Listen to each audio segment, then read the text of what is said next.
Folks, they're not in space trying to find Mars. Here's a clip from NASA, fair use for educational purposes. You thought they were in NASA, that NASA was trying to go out and find water on Mars. Folks, there is no planets out there. It's all a lie. Even the blatant nonsense to claim that people were jumping up on the moon and all that stuff, when the moon moved through portals. The real reason that there's a space program is to defy Christ and God and get a military out into the sides of the north to war against the celestial, our God. That's the real reason for NASA and the Pentagon. It's a religious apparatus of Satan's government. Fair use. I'm going to show you their real objective right here. Fair use. Hidden magnetic portals around Earth. Presented by Science at NASA. A favorite theme of science fiction is the portal, an extraordinary opening in space or time that connects travelers to distant realms. A good portal is a shortcut, a guide, a door into the unknown, if only they actually existed. It turns out that they do, sort of, and a NASA-funded researcher at the University of Iowa has figured out how to find them. We call them X-points, or electron diffusion regions, explains plasma physicist Jack Scudder of the University of Iowa. They're places where the magnetic field of Earth connects to the magnetic field of the Sun, creating an uninterrupted path leading from our own planet to the Sun's atmosphere 93 million miles away. Observations by NASA's Themis spacecraft and Europe's cluster probes suggest that these magnetic portals open and close dozens of times each day. They're typically located a few tens of thousands of kilometers from Earth, where the geomagnetic field meets the onrushing solar wind. Most portals are small and short-lived. Others are yawning, vast, and sustained. Energetic particles can flow through the openings, heating Earth's upper atmosphere, sparking geomagnetic storms, and igniting bright polar auroras. NASA is planning a mission called MMS, short for Magnetospheric Multiscale Mission, due to launch in 2014 to study the phenomenon. Bristling with energetic particle detectors and magnetic sensors, the 4 spacecraft of MMS will spread out in Earth's magnetosphere and surround the portals to observe how they work. Just one problem: finding them. Magnetic portals are invisible, unstable, and elusive. They open and close without warning, and there are no signposts to guide us in, notes Scudder. Actually, there are signposts, and Scudder has found them. Portals form via the process of magnetic reconnection. Mingling lines of magnetic force from the Sun and Earth crisscross and join to create the openings. X-points are where the crisscross takes place. The sudden joining of magnetic fields can propel jets of charged particles from the X-point, creating an electron diffusion region. To learn how to pinpoint these events, Scudder looked at data from a space probe that orbited Earth more than 10 years ago. In the late 1990s, NASA's Polar spacecraft spent years in Earth's magnetosphere, explains Scudder, and it encountered many X-points during its mission. Because Polar carried sensors similar to those of MMS, Scudder decided to see how an X-point looked to Polar. Using Polar data, we have found 5 simple combinations of magnetic field and energetic particle measurements that tell us when we've come across an X-point or an electron diffusion region. A single spacecraft, properly instrumented, can make these measurements. This means that a single member of the MMS constellation using the diagnostics can find a portal and alert other members of the constellation. Mission planners long thought that MMS might have to spend a year or so learning to find portals before it could study them. Scudder's work shortcuts the process, allowing MMS to get to work without delay. It's a shortcut worthy of the best portals of fiction, only this time the portals are real. And with the new signposts, we know how to find them. For a portal to... Let me show y'all something, folks. Let me show you something. Let me show you something, folks. I don't know if y'all missed that. You see that, folks? Do y'all see that? Where the plan for Lucifer was to go to the sides of the north. Look at where the earth is. Look at the portal in between. And then look at your very top in space. I need y'all to see this. This is the connection between Lucifer and NASA's objective. And now he stated that they found it. They want to go to where God is. The sun moved through portals, folks. The sun is not stationary. What you're seeing right here is the plan written of in the book of Isaiah, the 14th chapter. And Esau setting his nest amongst the stars. There's more.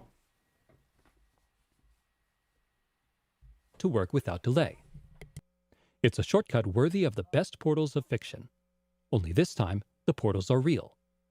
And with the new signposts, we know how to find them. For a portal to more NASA science news, visit science.nasa.gov.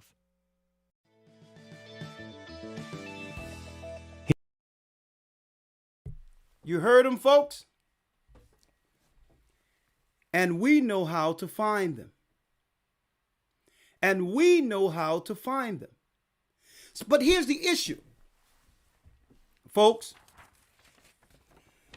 The scriptures prophesied that Christ would be the one who would bound that particular spirit.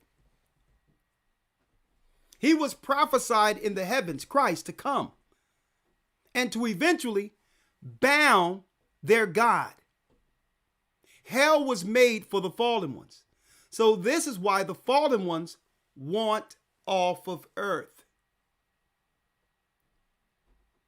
See? So here's the plan. And I'm going to show you where America comes in. Elder Lawyer, let's go to the book of Revelation, the 12th chapter. It was prophesied in Isaiah 14 that even though they'll try, even though Lucifer and others would try, eventually the prophecy is what? That Lucifer and those with him would be bound in hell for a final judgment. For a final judgment. While he's bound, the earth is free from death, pain, sickness, all of that. Murder, debate, a total peaceful time of 1,000 years because what? It's Lucifer who creates chaos down here. Right? Let's read it. Revelation 12, verse 1. Now, this is their objective. Let's read it. And there appeared a great wonder in heaven, a woman clothed with the sun and the moon under her feet, and upon her head a crown of 12 stars. And she, being with child, cried, travailing in birth, and pain to be delivered. Now, when it says a woman with 12 stars, that represents the 12 tribes of Israel. Why? Because the same as Christ was made to not only rule, but judge the God of this world, the prince of this world, Lucifer. Well, we were made to rule and judge the people who have helped Lucifer. See? We were born to judge their ways. That's right, folks.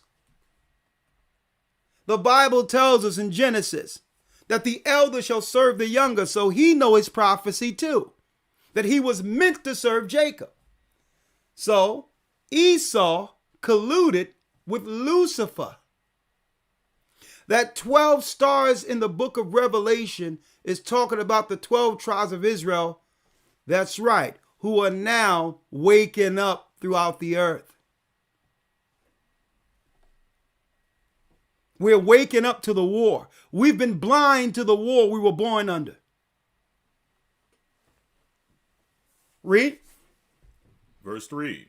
And there appeared another wonder in heaven, and behold, a great red dragon having 7 heads and 10 horns and 7 crowns upon his heads. 7 heads, 10 horns, and what? And 7 crowns upon his heads. And 7 crowns upon his heads. The 7 horns, the 7 crowns and 10 horns represents what? The 7 mountains represents what? The mountains of Rome, the central capital for Satan, his hub. And the 10 horns are the extension, the 10 countries of Europe who sprang out of Rome. They become an Edomite confederate, a European confederate that is now called the EU, the European Union.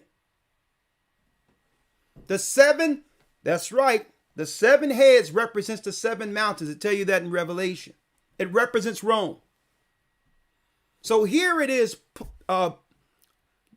Christ is revealing the end of how all this unfolds, folks, to John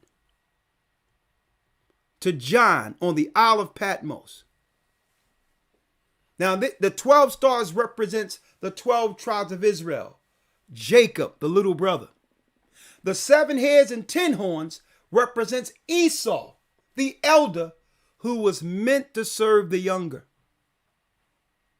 Read.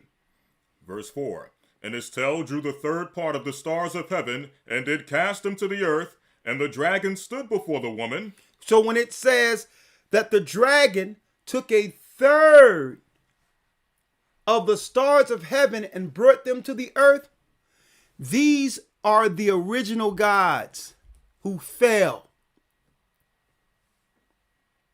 under Lucifer. 1/3 of the heavens became the gods of this earth. The same gods Cain served and set up cities to. These are the same gods the Catholic Church burn candles to every day. The old gods are the gods of the Romans. Read. And the dragon stood before the woman, which was ready to be delivered, for to devour her child as soon as it was born. Exactly. The dragon stood before the woman to do what? To devour her child. To devour her child. As soon as it was born. As soon as it was born. They needed a political structure in place to have one of their people as governor to kill the baby before the prophecy. That baby was prophesied to what? To bound the God Esau serves. That's right. Herod the Idumean, an Edomite whose family converted into Judaism, given power by the Roman Empire to kill our king at birth. To show you it's a government structured plan to kill at birth. Even today, a right to choose and all that, you would think it was for all people, right? That it's a thing that a woman's choice. But then when you look at it, how many of their women are doing this opposed to the children of Zion? The daughters of Judah. The daughters of Zion who are Judah. That lets you know the concentrated effort. Who's it for? It's the prophecy we're reading right now. They knew that we would live at a time in which the prophets would begin to what? The prophets will be born in this earth out of low means, just like Christ came out of Nazareth. So they had a systematic plan to kill the child from birth, from the womb of the woman. Sounds familiar? Read. Verse 5.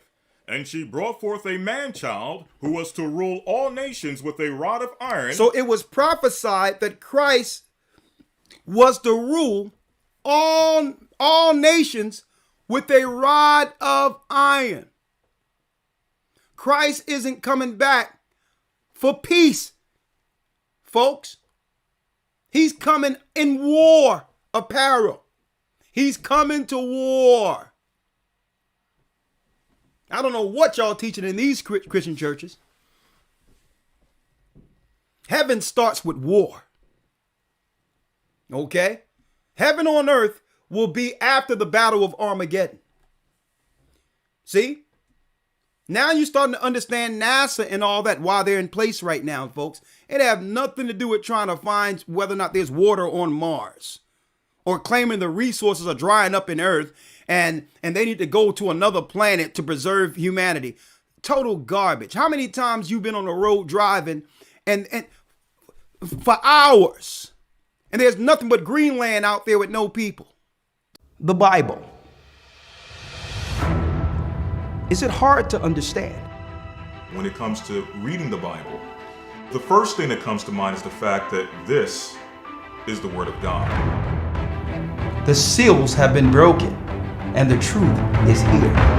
And when we go throughout the scriptures, when we go throughout extra biblical records, we find that the language that God employed, that He used to create the heavens and the earth, was the Hebrew language. Christ said, I came for the lost sheep of the house of Israel. But yet no one, no religious leader, no religious church out there anywhere can now identify the 12 tribes of Israel. Can we? God is quite simple, but it seems as if man makes understanding Him hard. What are those mysteries? The truth of your book and the truth will make you free. The Hebrew and Bible Academy. You're invited.